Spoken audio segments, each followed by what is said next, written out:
Hi folks. In Game Creator, the majority of activity in your game will be related to triggers and actions. Think of the trigger as a switch that has to be flipped in order for some action to happen in the game. The action is what happens when the switch is flipped. There are a lot of triggers and actions to choose from in Game Creator. Let's look at three very useful setups.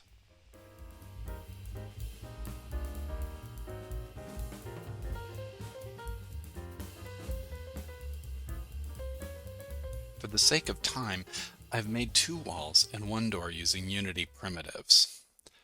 Select the door in the hierarchy, go to Add Component, Game Creator, Trigger.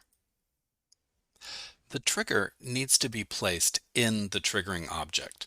Placing it in the hierarchy doesn't work.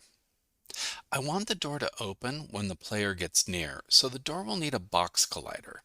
If your door doesn't have one, or it has a mesh collider, you can add one to it by clicking Add Component, Physics, and then Box Collider here. Mine already has it, so I won't need to do that. In your box collider, you'll notice it says is trigger. You need to check that box to make it a trigger with working with the Game Creator trigger. Then click on Edit Collider. You'll notice that it highlights this collider box, and we need to pull it out from this point so that when we get in front of the door will open automatically. Do that on both sides of this door. So pull it out just a couple of meters there. So anytime your player is within the boundaries of this box collider, the door will open. Now back to the trigger. Click Change Trigger and select Object, On Player Enter. I don't know why it doesn't work to use On Collision Enter here, because both the player and the door have a collider, but it only works with the player when you have On Player Enter. So make sure you use that one. Now add an action slot to this trigger, and let's go to the hierarchy and click on those actions and rename them actions underscore door, for example. Add an action, and we're going to go to Object and then scroll all the way down to where it says Transform Move. For our target, we need to change player to game object. And let's drag that door in to our game object here. Change move to transform. We need to drag in the game object again. The door is our transform. So I need to think about this. When I want it to move, I have to think about which way I want it to move. So let's zoom in here and look at what we're dealing with here. So in this case, our door, I want it to move this way on which is the x-axis. So I want it to slide this way on the x-axis. So while I'm looking at this, in my door transform, I'm going to want it to move a little ways. So I'm going to try it 4 here. And 4 should probably work because I'm looking at the units here, and we've got 4 units here. So I'm thinking if it moves 4 units over, that'll be perfect. I definitely don't want it to rotate, so I'm going to untick that box for sure. We're not quite finished here as we want the door to close behind us, but let's have it wait before it closes. So we're going to click on Add Action, General, Wait. And I'm going to have it wait 4 seconds. I like the number 4.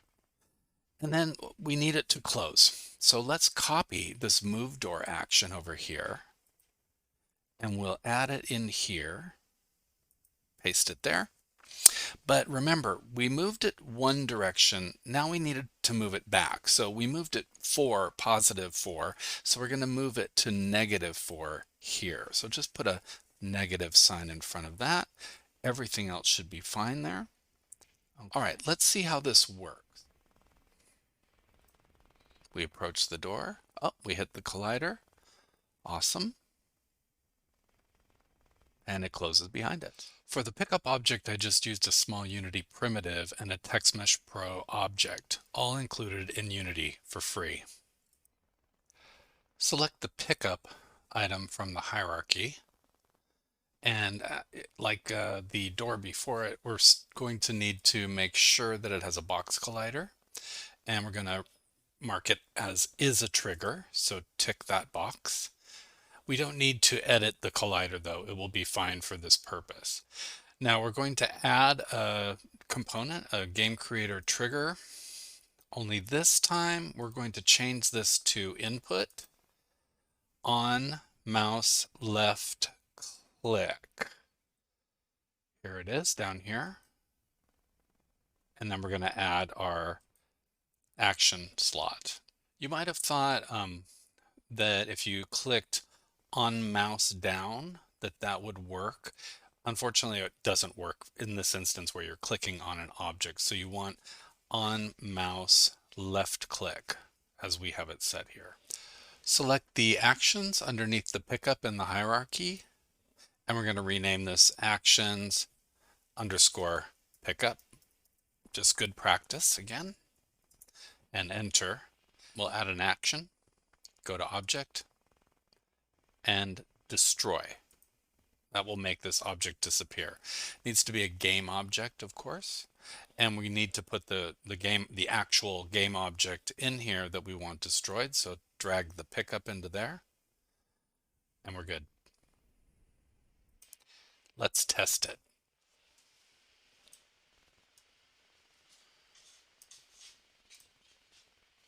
So obviously this merely destroyed the object. In order to make it an actual pickup for points or credits in your game, you will need a more complex setup, but this is how you can get some functionality right away. Finally, let's get the giant sphere to appear. Again, I created a platform and a sphere with Unity primitives and renamed them. First, select the sphere. I renamed it Blue Moon. What you need to do is we need to make it inactive. In order to do that, you go to the inspector and you untick the box next to the name of the item. It'll disappear from the scene, but you'll notice it's still in your hierarchy. Next, select the platform in the hierarchy. We do need it to make sure it has a box collider. And we do need it to be a trigger, so click that, and then we're going to edit the collider slightly so that it just will make sure that it collides with the player when they get on top of it. Next, we add a game creator trigger. Again, game creator and a trigger, and we want to change this trigger to an object. And on player enter, just like the door. Okay, and then add an action slot here. Go back over to your hierarchy, click on the actions, add the action object, and then go down to the bottom here to set active, and it should be set to game object. It might be set to player. Set it to game object, and then drag in the blue moon or the sphere. Mine's called Blue Moon. And make sure that active is ticked. That will set this from inactive to active. Let's test it.